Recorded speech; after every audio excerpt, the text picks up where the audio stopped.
ਇਕ ਓੰਕਾਰ ਸਤਨਾਮ ਕਰਤਾ ਪੁਰਖ ਨਿਰਭਉ ਨਿਰਵੈਰ ਅਕਾਲ ਮੂਰਤ ਅਜੂਨੀ ਸੈਭੰ ਗੁਰ ਪ੍ਰਸਾਦ।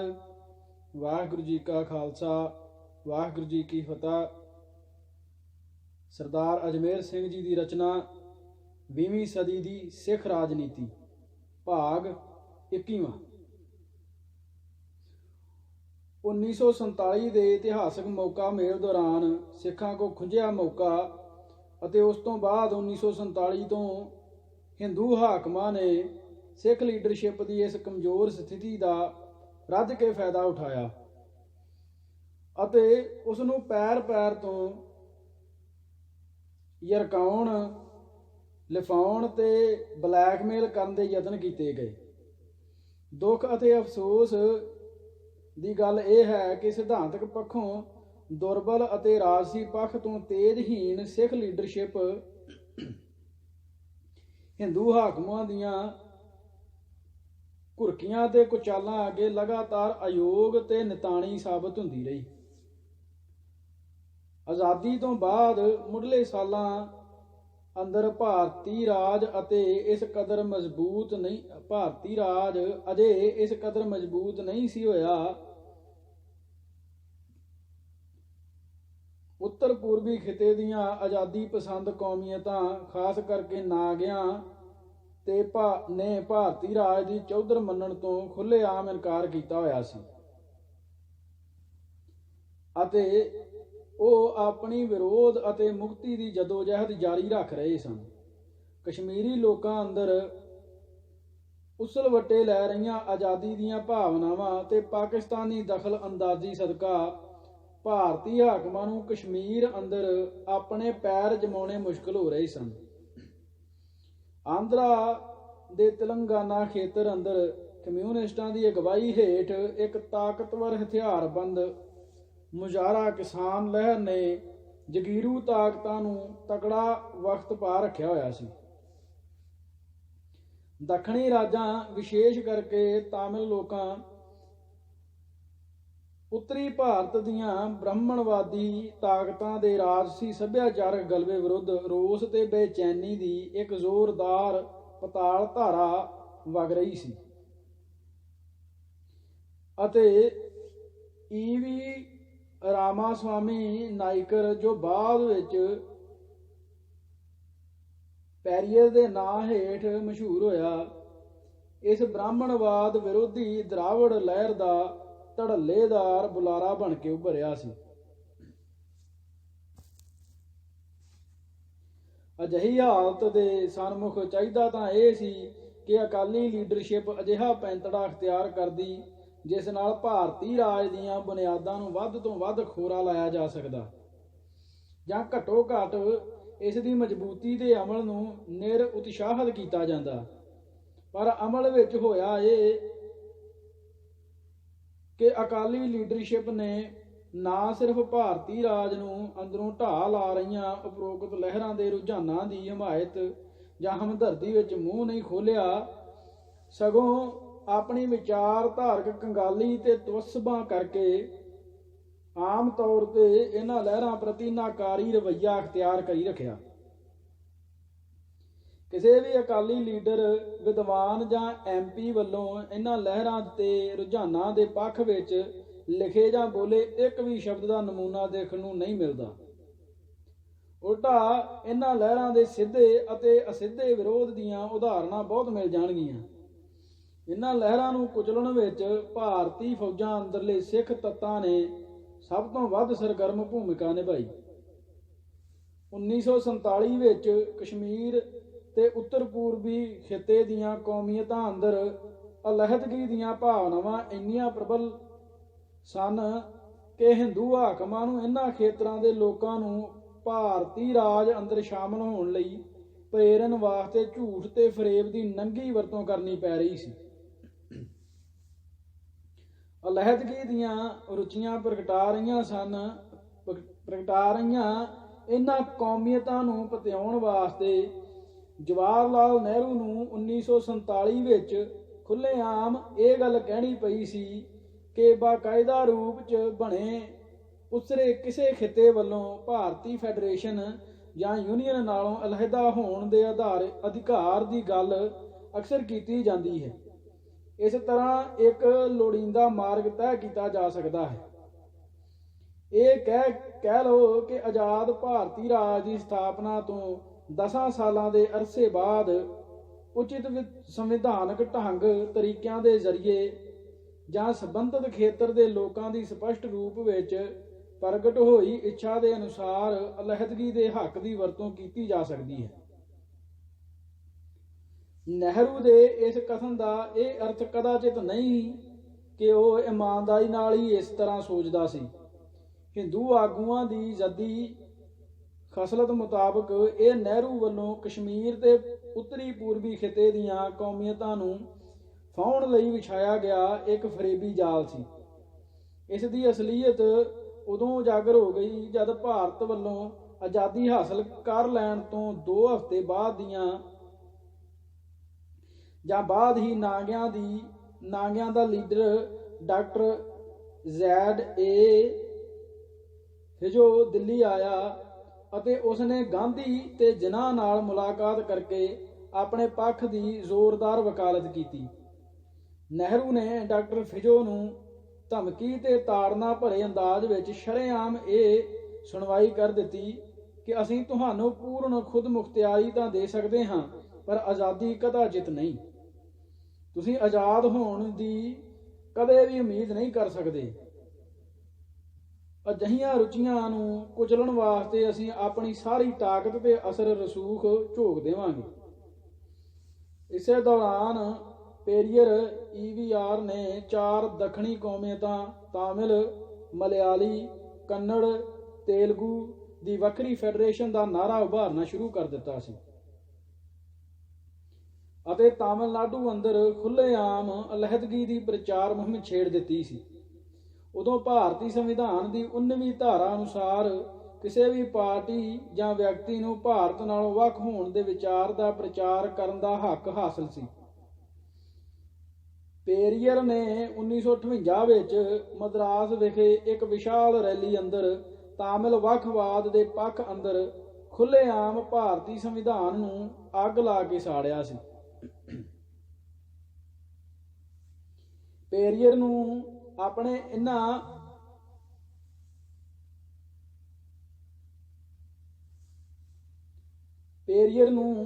ਇਹਨਾਂ ਵਿਚਾਰਾਂ ਤੇ ਸਰਗਰਮੀਆਂ ਕਰਕੇ ਆਜ਼ਾਦ ਭਾਰਤ ਅੰਦਰ 15 ਸਾਲਾਂ ਵਿੱਚ 23 ਵਾਰ ਜੇਲ੍ਹ ਜਾਣਾ ਪਿਆ ਸੀ। ਪੇਰੀਆਰ ਦੀ ਵਿਚਾਰਧਾਰਾ ਦੇ ਹੋਣਹਾਰ ਪੈਰੋਕਾਰ ਬਣ ਕੇ ਉੱਭਰੇ ਕੁੰਜੀਵਰਮ ਨਟਰਾਜਨ ਅੰਨਾ ਦੁਰਾਏ, ਜਿਸ ਨੂੰ ਅੰਨਾ ਦੇ ਨਾਂ ਨਾਲ ਜਾਣਿਆ ਜਾਂਦਾ, ਨੇ 1954 ਵਿੱਚ ਮਦਰਾਸ ਵਿਖੇ ਸਿੰਪਸਨ ਕੰਪਨੀ ਦੇ ਦਫ਼ਤਰ ਤੋਂ ਲੈ ਕੇ ਨੇਪੀਅਰ ਪਾਰਕ ਤੱਕ ਲੋਕਾਂ ਦੇ ਠਾਠਾਂ ਮਾਰਦੇ ਸਮੁੰਦਰ ਦੀ ਇੱਕ ਧਾਰਾ ਵਹਾ ਕੇ ਤਾਮਿਲ ਕੌਮ ਪ੍ਰਸਤੀ ਦੇ ਜਜ਼ਬੇ ਨੂੰ ਲਾਮਿਸਾਲ ਹੁਲਾਰਾ ਦੇ ਦਿੱਤਾ।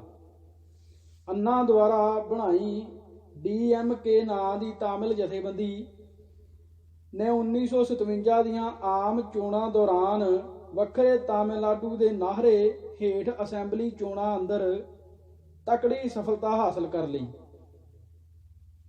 1959 ਵਿੱਚ DMK ਨੇ ਮਦਰਾਸ ਕਾਰਪੋਰੇਸ਼ਨ ਦੀ ਚੋਣ ਜਿੱਤ ਕੇ ਆਪਣੀ ਪੇਸ਼ਕਦਮੀ ਦਾ ਗੂੰਜਵਾਂ ਸੰਦੇਸ਼ ਦੇ ਦਿੱਤਾ।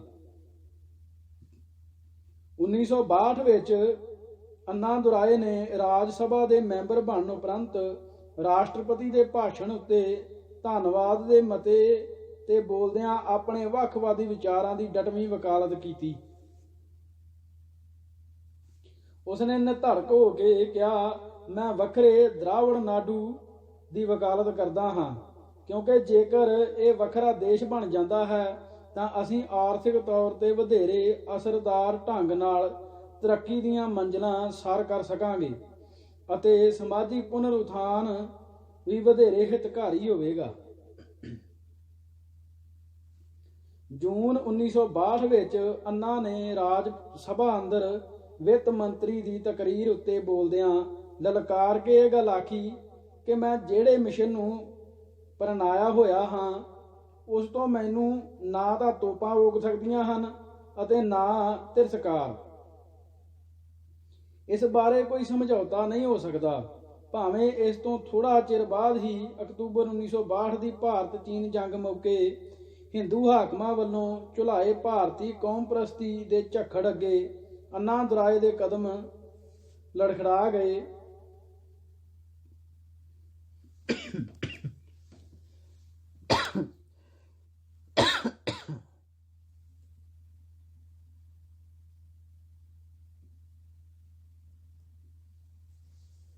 ਉਸ ਦੀ ਨਿਹਚਾਰ ਡਿੱਕੋ ਡੋਲੇ ਖਾ ਉੱਠੀ ਅਤੇ ਉਹ ਥਿੜਕਦਾ ਥਿੜਕਾਉਂਦਾ ਭਾਰਤ ਦੀ ਕੌਮੀ ਮੁੱਖ ਧਾਰਾ ਦੇ ਵਹਿਣ ਅੰਦਰ ਸ਼ਾਮਲ ਹੋ ਗਿਆ,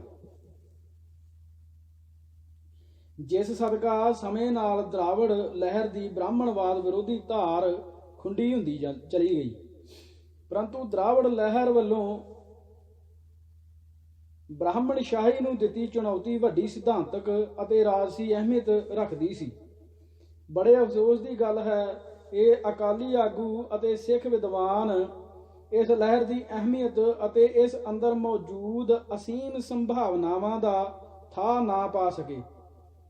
ਜਦ ਹਿੰਦੂ ਹਾਕਮਾਂ ਨੇ ਭਾਰਤ ਚੀਨ ਜੰਗ ਕਾਰਨ ਪੈਦਾ ਹੋਏ ਮਾਹੌਲ ਦਾ ਲਾਹਾ ਲੈਂਦਿਆਂ ਹੋਇਆਂ 1963 ਵਿੱਚ ਪਾਰਲੀਮੈਂਟ ਅੰਦਰ ਭਾਰਤੀ ਸੰਵਿਧਾਨ ਦੀ 19ਵੀਂ ਧਾਰਾ, ਜੋ ਕਿਸੇ ਵਿਅਕਤੀ ਜਾਂ ਪਾਰਟੀ ਨੂੰ ਭਾਰਤ ਨਾਲੋਂ ਅਲੱਗ ਹੋਣ ਦੇ ਪ੍ਰਚਾਰ ਕਰਨ ਦਾ ਸੰਵਿਧਾਨਕ ਹੱਕ ਬਖਸ਼ਦੀ ਸੀ, ਅੰਦਰ ਸੋਧ ਕਰਨ ਦੀ ਤਜਵੀਜ਼ 16ਵਾਂ ਸੋਧ ਬਿੱਲ ਲਿਆਂਦੀ ਤਾਂ ਅਕਾਲੀ ਮੈਂਬਰਾਂ ਸਮੇਤ ਸਰਦਾਰ ਕਪੂਰ ਸਿੰਘ ਨੇ ਇਸ ਦੀ ਹੁੱਬ ਕੇ ਹਮਾਇਤ ਕੀਤੀ, ਜਦੋਂ ਕਿ DMK ਨੇ ਇਸ ਤਜਵੀਜ਼ ਦਾ ਕਰੜਾ ਵਿਰੋਧ ਕੀਤਾ।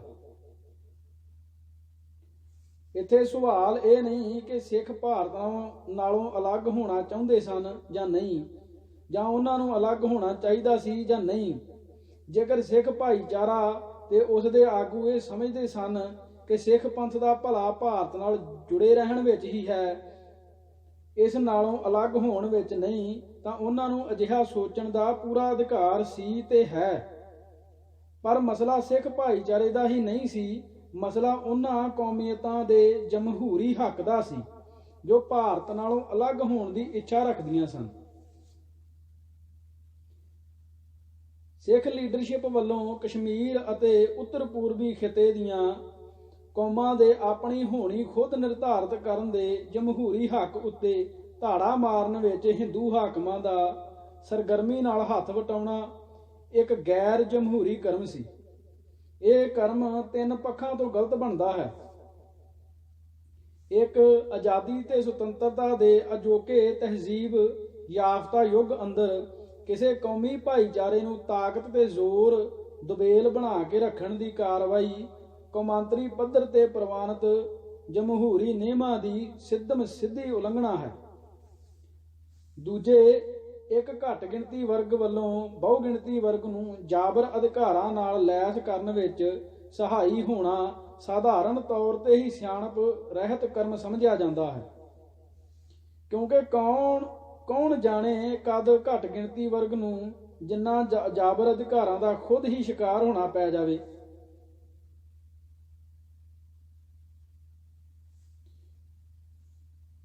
ਪਰ ਸਿੱਖ ਪੰਥ ਤੇ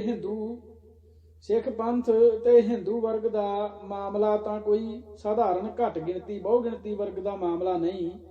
ਹਿੰਦੂ ਵਰਗ ਨੇ ਤਾਂ ਸਿੱਖ ਕੌਮ ਦੀ ਵੱਖਰੀ ਪਛਾਣ ਤੇ ਸੁਤੰਤਰ ਹਸਤੀ ਨੂੰ ਖਤਮ ਕਰਨ ਦੀ ਜਿਵੇਂ ਸਹੁੰ ਹੀ ਖਾਧੀ ਹੋਈ ਹੈ। ਸੋ ਹਿੰਦੂ ਹਾਕਮਾਂ ਦੀ ਇੰਨੀ ਨੰਗੀ ਤੇ ਕਰੂਬ ਸਿੱਖ ਦੁਸ਼ਮਣ ਸੋਚਣੀ ਦੇ ਬਾਵਜੂਦ ਵੀ ਜੇਕਰ ਸਿੱਖ ਲੀਡਰਸ਼ਿਪ ਭਾਰਤੀ ਸੰਵਿਧਾਨ ਅੰਦਰ 16ਵੀਂ ਸੋਧ ਵਰਗੇ ਮਾਮਲੇ ਵਿੱਚ ਹਿੰਦੂ ਹਾਕਮਾਂ ਦਾ ਹੱਥ ਵਟਾਉਂਦੀ ਹੈ ਤਾਂ ਇਹ ਕੋਈ ਸਾਧਾਰਨ ਉਕਾਈ ਨਹੀਂ ਸਮਝੀ ਜਾਣੀ ਚਾਹੀਦੀ। ਇਹ ਕਿਸੇ ਲਹੂ ਪਿਆਸੇ ਦੈਂਤ ਦੇ ਪੱਠਿਆਂ ਦੀ ਮਾਲਸ਼ ਕਰਨ ਵਰਗੀ ਸਵੈ ਘਾਤਕ ਕਾਰਵਾਈ ਹੈ, ਜਿਸ ਦਾ ਖਮਿਆਜ਼ਾ ਸਵੈ ਵਿਨਾਸ਼ ਦੇ ਰੂਪ ਵਿੱਚ ਭੁਗਤਣਾ ਪੈਂਦਾ ਹੈ। ਤੀਜੀ ਅਤੇ ਸਭ ਤੋਂ ਅਹਿਮ ਗੱਲ, ਕਿਸੇ ਮਜ਼ਲੂਮ ਧਿਰ ਦੇ ਹੱਕਾਂ ਉੱਤੇ ਛਾਪਾ ਮਾਰਨਾ ਜਾਂ ਛਾਪਾ ਮਾਰਨ ਦੀ ਕਾਰਵਾਈ ਵਿੱਚ ਸਹਾਈ ਹੋਣਾ ਸਿੱਖੀ ਸਿਧਾਂਤਾਂ ਦੀ ਮੂਲ ਭਾਵਨਾ ਦੇ ਉਲਟ ਹੈ। ਗੱਲ ਸਿਰਫ 16ਵੀਂ ਸੋਧ ਦੀ ਨਹੀਂ, ਕਸ਼ਮੀਰ ਹੋਵੇ ਜਾਂ ਉੱਤਰ ਪੂਰਬ ਅਤੇ ਜਾਂ ਦੇਸ਼ ਦਾ ਕੋਈ ਵੀ ਕੋਨਾ, ਆਪਣੀ ਆਜ਼ਾਦੀ ਲਈ ਜੂਝਦੇ ਲੋਕਾਂ ਦੀਆਂ ਛਾਤੀਆਂ ਛਲਣੀ ਕਰਨੀਆਂ ਸਿੱਖ ਸਿਧਾਂਤਾਂ ਦੇ ਚੀਥੜੇ ਕਰਨਾ ਹੈ। ਸੋ ਇਹ ਗੱਲ ਠੀਕ ਨਹੀਂ ਹੈ ਕਿ 1947 ਤੋਂ ਬਾਅਦ ਹਿੰਦੂ ਹਾਕਮਾਂ ਵੱਲੋਂ ਧਾਰਨ ਕੀਤੇ ਸਿੱਖ ਦੁਸ਼ਮਣ ਰਵੱਈਏ ਕਾਰਨ ਸੱਚੀ ਗੱਲ ਕਹਿਣ ਦਾ ਵੇਲਾ ਨਹੀਂ ਸੀ ਰਹਿ ਗਿਆ, ਸਗੋਂ ਸੱਚ ਇਹ ਹੈ ਕਿ ਹਿੰਦੂ ਹਾਕਮਾਂ ਦੇ ਅਜਿਹੇ ਵਤੀਰੇ ਕਾਰਨ ਸੱਚੀ ਗੱਲ ਕਹਿਣ ਦੀ ਲੋੜ ਤੇ ਅਹਿਮੀਅਤ ਹੋਰ ਵੀ ਵੱਧ ਗਈ ਹੈ।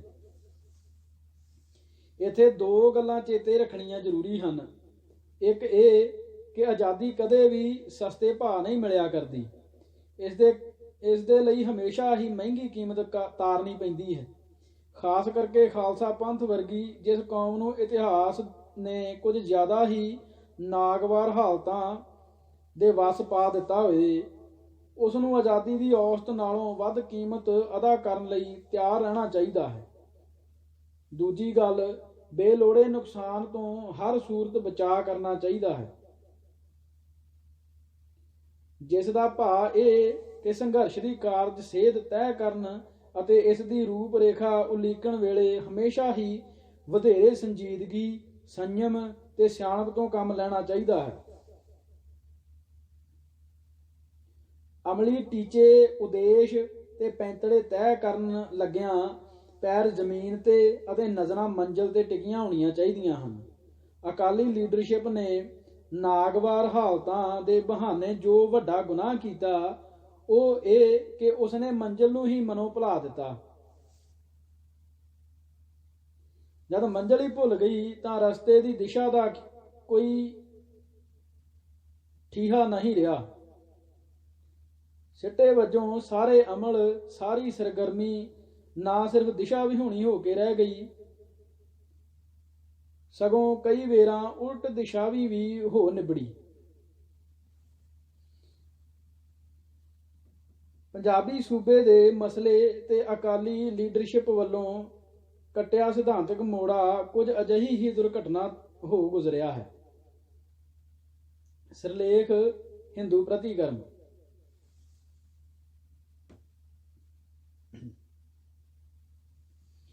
ਅਕਾਲੀ ਆਗੂਆਂ ਦੇ ਮੂੰਹੋਂ ਪੰਜਾਬੀ ਸੂਬੇ ਦੀ ਗੱਲ ਨਿਕਲਣ ਦੀ ਦੇਰ ਸੀ ਕਿ ਹਿੰਦੂ ਫਿਰਕਾ ਪ੍ਰਸਤ ਲਾਬੀ ਨੇ ਇਸ ਵਿਰੁੱਧ ਇੱਕ ਝਲਿਆਈ ਮੁਹਿੰਮ ਆਰੰਭ ਕੀਤੀ।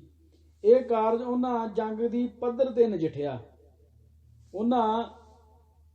ਉਹਨਾਂ ਲਈ 1951 ਦੀ ਮਰਦਮਸ਼ੁਮਾਰੀ ਇਸ ਜੰਗ ਦਾ ਇੱਕ ਅਹਿਮ ਮੋਰਚਾ ਸੀ। ਇਸ ਮਰਦਮਸ਼ੁਮਾਰੀ ਰਾਹੀਂ ਉਹ ਦੋ ਗੱਲਾਂ ਸਾਬਤ ਕਰਨ ਉੱਤੇ ਤੁਲੀਆਂ ਹੋਈਆਂ ਸਨ। ਇੱਕ ਇਹ ਕਿ ਪੰਜਾਬੀ ਸਿਰਫ ਸਿੱਖਾਂ ਦੀ ਬੋਲੀ ਹੈ, ਜਦਕਿ ਹਿੰਦੂਆਂ ਦੀ ਭਾਸ਼ਾ ਹਿੰਦੀ ਹੈ।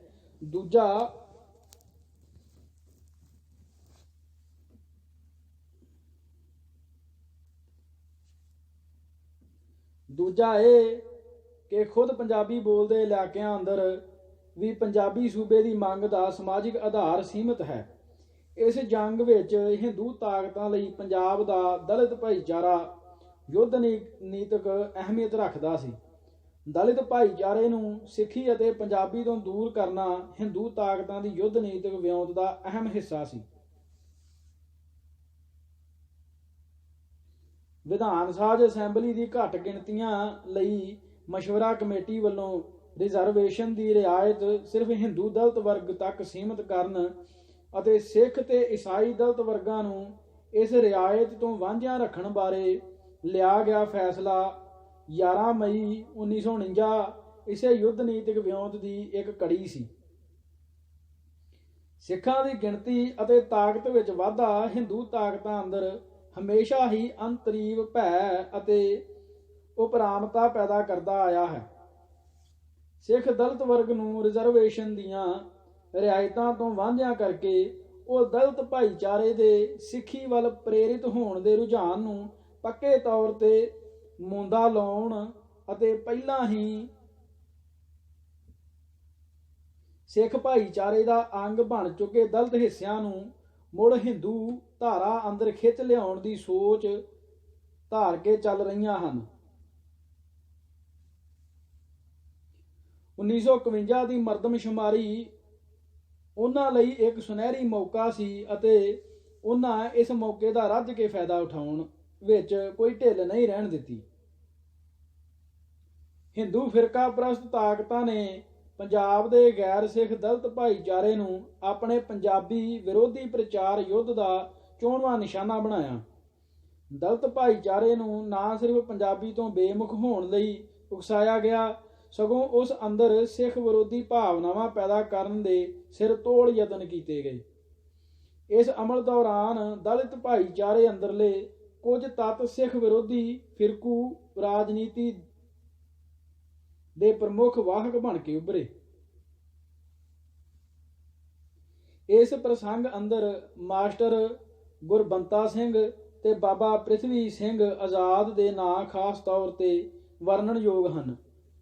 ਪੰਜਾਬ ਦਾ ਸਵਰਨ ਜਾਤੀ ਹਿੰਦੂ ਵਰਗ ਤਾਂ ਬਹੁਤ ਚਿਰ ਪਹਿਲਾਂ ਹੀ ਪੰਜਾਬੀ ਤੋਂ ਬੇਮੁਖ ਹੋ ਚੁੱਕਾ ਸੀ। ਗੈਰ ਸਿੱਖ ਦਲਿਤ ਭਾਈਚਾਰੇ ਤੱਕ ਫਿਰਕੂ ਜ਼ਹਿਰ ਫੈਲਾਉਣ ਦਾ ਕਾਰਜ ਵੱਧ ਵਿਆਪਕ ਪੈਮਾਨੇ ਤੇ ਅਤੇ ਬਾਕਾਇਦਾ ਵਿਉਂਤਬੱਧ ਰੂਪ ਵਿੱਚ 1951 ਦੀ ਮਰਦਮਸ਼ੁਮਾਰੀ ਮੌਕੇ ਹੀ ਆਰੰਭਿਆ ਗਿਆ ਸੀ।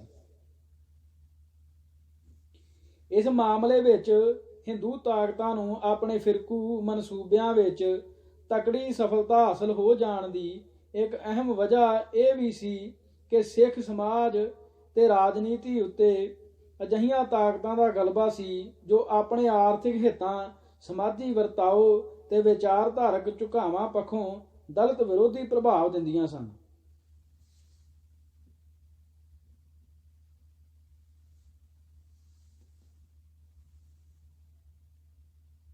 ਖਾਸ ਕਰਕੇ ਸਿੱਖ ਜ਼ਿਮੀਂਦਾਰ ਤਬਕਾ ਜਾਤ ਹੰਕਾਰ ਦੀ ਮਰਜ਼ ਦਾ ਗੰਭੀਰਤਾ ਦੀ ਹੱਦ ਤੱਕ ਸ਼ਿਕਾਰ ਸੀ। ਇਹਨਾਂ ਸਾਰੇ ਮਿਲਵੇਂ ਪੱਖਾਂ ਦਾ ਸਿੱਟਾ ਇਹ ਨਿਕਲਿਆ ਕਿ ਪੰਜਾਬ ਦੇ ਦਲਿਤ ਭਾਈਚਾਰੇ ਦਾ ਵੱਡਾ ਹਿੱਸਾ ਸਿੱਖ ਧਰਮ ਅਤੇ ਅਕਾਲੀ ਦਲ ਤੋਂ ਬੇਮੁਖ ਹੋ ਗਿਆ। ਇਹ ਪਾੜਾ ਇੰਨਾ ਗਹਿਰਾ ਤੇ ਪੱਕਾ ਹੋ ਗਿਆ ਕਿ ਚੋਣ ਰਾਜਨੀਤੀ ਦੇ ਪ੍ਰਸੰਗ ਵਿੱਚ ਇਹ ਕਾਂਗਰਸ ਪਾਰਟੀ ਲਈ ਜਿੰਨਾ ਵਰਦਾਨ ਸਾਬਤ ਹੋਇਆ, ਅਕਾਲੀ ਦਲ ਦੇ ਮੱਥੇ ਤੇ ਉਹਨਾਂ ਹੀ ਸ਼ਰਾਪ ਬਣ ਕੇ ਚਿਪਕ ਗਿਆ।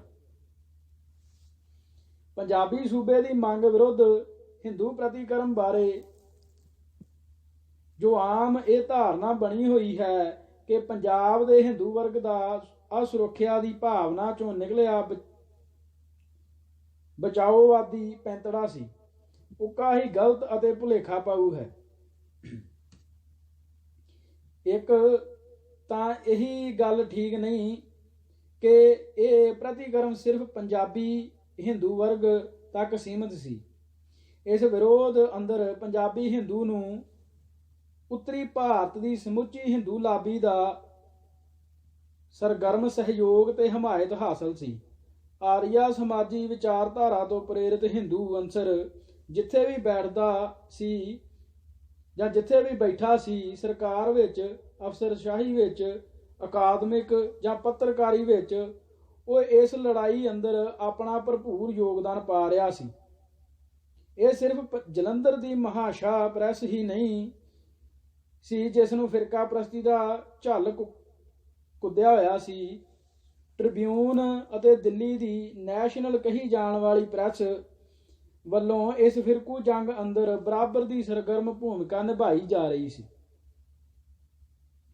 ਇਹ ਸਿਰਫ ਪੰਜਾਬ ਦੇ ਹਿੰਦੂ ਲੀਡਰ ਹੀ ਨਹੀਂ ਸਨ ਜਿਨ੍ਹਾਂ ਨੂੰ ਸਿੱਖ ਵਿਰੋਧੀ ਫਿਰਕਾ ਪ੍ਰਸਤੀ ਦਾ ਫਤੂਰ ਚੜ੍ਹਿਆ ਹੋਇਆ ਸੀ। ਜਵਾਹਰ ਲਾਲ ਨਹਿਰੂ ਤੋਂ ਲੈ ਕੇ ਮੁਰਾਰਜੀ ਦੇਸਾਈ, ਗੁਲਜ਼ਾਰੀ ਲਾਲ ਨੰਦਾ, ਚੌਧਰੀ ਚਰਨ ਸਿੰਘ, ਮਹਾਵੀਰ ਤਿਆਗੀ, ਅਟਲ ਬਿਹਾਰੀ ਵਾਜਪਾਈ ਤੇ ਲਾਲ ਬਹਾਦਰ ਸ਼ਾਸਤਰੀ ਤੱਕ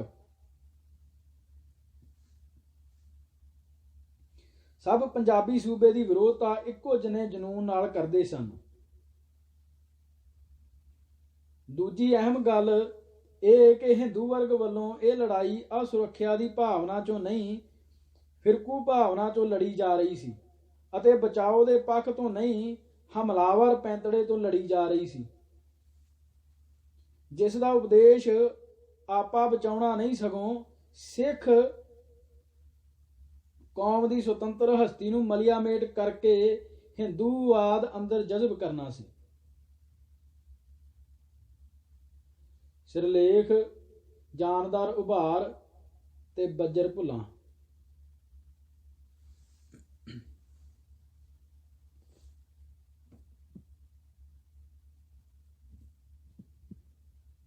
ਸ਼੍ਰੋਮਣੀ ਅਕਾਲੀ ਦਲ ਦੀ ਵਰਕਿੰਗ ਕਮੇਟੀ ਨੇ 17 ਮਾਰਚ 1948 ਨੂੰ ਦਿੱਲੀ ਵਿਖੇ ਹੋਈ ਆਪਣੀ ਇੱਕ ਅਹਿਮ ਮੀਟਿੰਗ ਵਿੱਚ ਅਕਾਲੀ ਦਲ ਵੱਲੋਂ ਸਭ ਰਾਜਸੀ ਸਰਗਰਮੀਆਂ ਠੱਪ ਕਰ ਦੇਣ ਅਤੇ ਸਿੱਖ ਕੌਮ ਦੇ ਰਾਜਸੀ ਉਦੇਸ਼ਾਂ ਦੀ ਪੂਰਤੀ ਲਈ ਕਾਂਗਰਸੀ ਆਗੂਆਂ ਦੀ ਨੇਕ ਨੀਅਤੀ ਅਤੇ ਇਨਸਾਫ ਪਸੰਦੀ ਉੱਤੇ ਨਿਰਭਰ ਕਰਨ ਦਾ ਫੈਸਲਾ ਕਰ ਲਿਆ। ਮੀਟਿੰਗ ਦੁਆਰਾ ਪਾਸ ਕੀਤੇ ਮਤੇ ਅਨੁਸਾਰ ਕਾਂਗਰਸ ਪਾਰਟੀ ਨੇ 1929 ਚ ਪਾਸ ਕੀਤੇ ਆਪਣੇ ਮਤੇ ਉੱਤੇ ਅਮਲ ਕਰਨ ਦਾ ਭਰੋਸਾ ਦਿਵਾਉਂਦੇ ਹੋਏ ਸਿੱਖ ਹਿੱਤਾਂ ਦਾ ਖਿਆਲ ਰੱਖਣ ਦਾ ਨਿਸ਼ਚਾ ਦੁਹਰਾਇਆ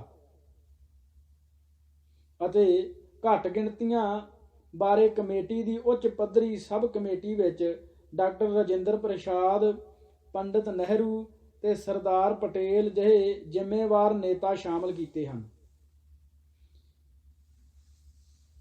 ਜਿਨ੍ਹਾਂ ਦੀ ਨੇਕ ਨੀਤੀ ਤੇ ਇਨਸਾਫ ਪਸੰਦੀ ਨੂੰ ਧਿਆਨ ਵਿੱਚ ਰੱਖਦੇ ਹੋਏ ਅਕਾਲੀ ਦਲ ਦੀ ਇਹ ਵਰਕਿੰਗ ਕਮੇਟੀ ਕਾਫੀ ਵਿਚਾਰ ਤੋਂ ਬਾਅਦ ਇਸ ਨਤੀਜੇ ਤੇ ਪੁੱਜੀ ਹੈ ਕਿ ਪੰਥਕ ਅਕਾਲੀ ਪਾਰਟੀ ਦੇ ਕੇਂਦਰ ਅਤੇ ਪੂਰਬੀ ਪੰਜਾਬ ਦੇ ਮੈਂਬਰ ਅਸੈਂਬਲੀ ਕਾਂਗਰਸ ਪਾਰਟੀ ਵਿੱਚ ਫੌਰਨ ਸ਼ਾਮਲ ਹੋ ਜਾਣ। ਇਸ ਮਤੇ ਤੋਂ 8 ਮਹੀਨੇ ਬਾਅਦ ਵਿਧਾਨ ਸਭਾ ਅਸੈਂਬਲੀ ਦੀ ਘੱਟ ਗਿਣਤੀਆਂ ਬਾਰੇ ਉੱਚ ਪੱਧਰੀ ਸਬ ਕਮੇਟੀ ਨੇ ਆਪਣੀ 23 ਨਵੰਬਰ 1948 ਦੀ ਰਿਪੋਰਟ ਵਿੱਚ ਸਿੱਖ ਕੌਮ ਪ੍ਰਤੀ ਆਪਣੀ ਨੇਕ ਨੀਅਤੀ ਤੇ ਇਨਸਾਫ ਪਸੰਦੀ ਦਾ ਇਸ ਤਰ੍ਹਾਂ ਪ੍ਰਗਟਾਵਾ ਕੀਤਾ ਕਿ ਅਸੀਂ ਵੇਖਿਆ ਹੈ ਕਿ ਬੇਸ਼ੱਕ ਵੰਡ ਤੋਂ ਪਹਿਲਾਂ ਤੇ ਬਾਅਦ ਚ ਵੀ ਪੰਜਾਬ ਦੇ ਸਿੱਖਾਂ ਨੂੰ ਭਾਰੀ ਮੁਸੀਬਤਾਂ ਦਾ ਸਾਹਮਣਾ ਕਰਨਾ ਪਿਆ ਹੈ, ਪਰ ਫਿਰ ਵੀ ਅਸੀਂ ਇਸ ਨਤੀਜੇ ਤੇ ਪਹੁੰਚੇ ਹਾਂ ਕਿ ਉਹਨਾਂ ਨੂੰ ਘੱਟ ਗਿਣਤੀ ਦੇ ਆਧਾਰ ਤੇ ਕੋਈ ਵਿਸ਼ੇਸ਼ ਅਧਿਕਾਰ ਦੇਣਾ ਉਚਿਤ ਨਹੀਂ। ਸਿਰਫ ਇੰਨਾ ਹੀ ਨਹੀਂ, ਅਕਾਲੀ ਆਗੂਆਂ ਨੇ ਕਾਂਗਰਸ ਦੇ ਜਿਨ੍ਹਾਂ ਨੇਤਾਵਾਂ ਦੀ ਨੇਕ ਨੀਤੀ ਤੇ ਇਨਸਾਫ ਪਸੰਦੀ ਉੱਤੇ ਅੰਨਾ ਵਿਸ਼ਵਾਸ ਕਰਦਿਆਂ ਹੋਇਆਂ ਆਪਣੇ ਰਾਜਸੀ ਹਥਿਆਰ ਅਕਾਲੀ ਦਲ ਨੂੰ ਉਹਨਾਂ ਦੇ ਕਦਮਾਂ ਤੇ ਢੇਰੀ ਕਰ ਦੇਣ ਦਾ ਆਤਮਘਾਤੀ ਫੈਸਲਾ ਕਰ ਲਿਆ ਸੀ। ਉਹ ਆਗੂ ਮਾਸਟਰ ਤਾਰਾ ਸਿੰਘ ਦੀ ਲੀਡਰਸ਼ਿਪ ਨੂੰ ਢਾਹ ਲਾਉਣ ਅਰਥਾਤ ਸਿੱਖ ਪੰਥ ਨੂੰ ਆਗੂ ਰਹਿਤ ਕਰਕੇ ਨਿਤਾਣਾ ਕਰ ਦੇਣ ਲਈ ਬੜੀਆਂ ਹੀ ਘਿਨਾਉਣੀਆਂ ਗੁੰਦ ਰਹੇ ਸਨ। ਨਹਿਰੂ ਤੇ ਪਟੇਲ ਵਿਚਕਾਰ ਹੋਏ ਚਿੱਠੀ ਪੱਤਰ ਤੋਂ ਉਹਨਾਂ ਦੀ ਨੇਕ ਨੀਤੀ ਤੇ ਇਨਸਾਫ ਪਸੰਦੀ ਦੀ ਜੋ ਤਸਵੀਰ ਉਘੜ ਕੇ ਸਾਹਮਣੇ ਆਉਂਦੀ ਹੈ, ਉਹ ਹਿੰਦੂ ਹਾਕਮਾਂ ਦੇ ਕਪਟੀ ਖਾਸੇ ਦਾ ਸਿੱਕੇ ਬੰਦ ਨਮੂਨਾ ਮੁਹੱਈਆ ਕਰਦੀ ਹੈ। 1950 ਵਿੱਚ ਆਲ ਇੰਡੀਆ ਨੈਸ਼ਨਲਿਸਟ ਸਿੱਖ ਪਾਰਟੀ ਨਾਂ ਦੀ ਇੱਕ ਫਰਜ਼ੀ ਜਥੇਬੰਦੀ ਹੋਂਦ ਵਿੱਚ ਆਈ, ਜਿਸ ਦਾ ਇੱਕਮਾਤਰ ਉਦੇਸ਼ ਅਕਾਲੀ ਦਲ ਤੇ ਮਾਸਟਰ ਤਾਰਾ ਸਿੰਘ ਦੀ ਲੀਡਰਸ਼ਿਪ ਨੂੰ ਜਿੰਨੀ ਹੋ ਸਕੇ ਢਾਹ ਲਾਉਣਾ ਸੀ। ਇਸ ਪਾਰਟੀ ਦਾ ਸਕੱਤਰ ਕਹਾਉਂਦੇ ਸੰਤੋਖ ਸਿੰਘ ਵਿਦਿਆਰਥੀ ਨਾਂ ਦੇ ਇੱਕ ਸ਼ਖਸ ਨੇ 30 ਜੁਲਾਈ 1950 ਨੂੰ ਪੰਡਿਤ ਜਵਾਹਰ ਲਾਲ ਨਹਿਰੂ ਦੇ ਨਾਂ ਲਿਖੇ ਇੱਕ ਖੱਤ ਵਿੱਚ ਇਹ ਗੁਜ਼ਾਰਿਸ਼ ਕੀਤੀ ਕਿ ਸਰਕਾਰ ਵੱਲੋਂ ਸਿੱਖਾਂ ਅੰਦਰਲੇ ਨੈਸ਼ਨਲਿਸਟ ਤੱਤਾਂ ਦੇ ਸਿਰਾਂ ਤੇ ਮਿਹਰ ਭਰਿਆ ਹੱਥ ਰੱਖਿਆ ਜਾਵੇ। ਪੰਡਤ ਜੀ ਹੋਰਾਂ ਉਸੇ ਦਿਨ ਹੀ ਇਹ ਚਿੱਠੀ ਸਰਦਾਰ ਪਟੇਲ ਕੋਲ ਪਹੁੰਚਦੀ ਕਰ ਦਿੱਤੀ ਅਤੇ ਨਾਲ ਆਪਣੇ ਵੱਲੋਂ ਇੱਕ ਸਿਫਾਰਸ਼ੀ ਨੋਟ ਵੀ ਨੱਥੀ ਕਰ ਦਿੱਤਾ ਕਿ ਮੈਂ ਉਸ ਨੂੰ ਸੁਝਾਅ ਦਿੱਤਾ ਹੈ ਕਿ ਉਹ ਤੇ ਉਸ ਦੇ ਸਾਥੀ ਤੁਹਾਨੂੰ ਮਿਲਣ ਅਤੇ ਆਪਣਾ ਨੁਕਤਾ ਨਜ਼ਰ ਤੁਹਾਨੂੰ ਸਮਝਾ ਦੇਣ। ਉਸ ਨੇ ਜੋ ਕੁਝ ਚਿੱਠੀ 'ਚ ਲਿਖਿਆ ਉਸ ਵਿੱਚ ਕਾਫੀ ਤੰਤ ਹੈ। ਸਰਦਾਰ ਪਟੇਲ ਨੇ ਅਗਲੇ ਹੀ ਦਿਨ ਨਹਿਰੂ ਨੂੰ ਲਿਖੇ ਜਵਾਬ ਵਿੱਚ ਆਪਣੀਆਂ ਦਿਲੀ ਇੱਛਾਵਾਂ ਦੇ ਯੋਜਨਾਵਾਂ ਦਾ ਇਸ ਤਰ੍ਹਾਂ ਖੁਲਾਸਾ ਕੀਤਾ। ਤੇ ਕੀ ਖੁਲਾਸਾ ਕੀਤਾ ਜੀ ਸਰਦਾਰ ਪਟੇਲ ਨੇ, ਇਹ ਅਗਲੇ ਭਾਗ 'ਚ ਪੜ੍ਹਾਂਗੇ। ਇਸ ਭਾਗ ਦੇ ਲਈ ਇਹਨਾਂ ਦੀ ਵਾਹਿਗੁਰੂ ਜੀ ਕਾ ਖਾਲਸਾ, ਵਾਹਿਗੁਰੂ ਜੀ ਕੀ ਫਤਿਹ।